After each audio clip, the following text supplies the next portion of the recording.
Papež Frančišek je med današnjo jutranjo mašo v kapeli doma Svete Marte izpostavil, da je Božje ljudstvo vedno na poti poglabljanja vere. Vsak med nami pa je prav tako na poti k osebni polnosti časov, ko se bo moral srečati z Gospodom. Sveti oče je homilijo oprl na berilo iz apostolskih del, kjer apostol Pavel pripoveduje zgodovino zveličanja vse do Jezusa. Bog se je v zgodovini dal spoznati. Njegovo zveličanje ima pomembno in dolgo zgodovino. Ko sveti Pavel govori o Jezusu, začne daleč nazaj v zgodovini, pri izhodu izraelskega ljudstva iz Egipta. Božje zveličanje je na poti proti polnosti časov, je dejal papež, to je pot s svetniki in z grešniki.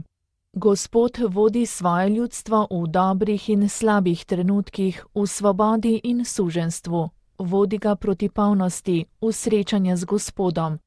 Na koncu je torej Jezus, a stvar se tukaj ne konča. Jezus nam je namreč zapustil duha. Ravno Sveti Duh nas bo spominjal, nam pomagal razumeti Jezusovo sporočilo. Začne se druga pot. In tako gre cerkev naprej, z mnogimi svetniki in z mnogimi grešniki, med milostjo in grehom. Cerkev gre naprej, je pojasnjeval sveti oče. Vsak med nami bo prispel do polnosti svojega časa. Življenje se bo končalo in moral se bo srečati z Gospodom. To je naš čas, oseben, ki ga mi živimo na drugi poti, drugi polnosti časa Božjega ljudstva. Vsak med nami je na poti, je dejal papež in dodal, da so tudi apostoli morali najprej razumeti, da je Bog izbral in vedno ljubil svoje ljudstvo na poti.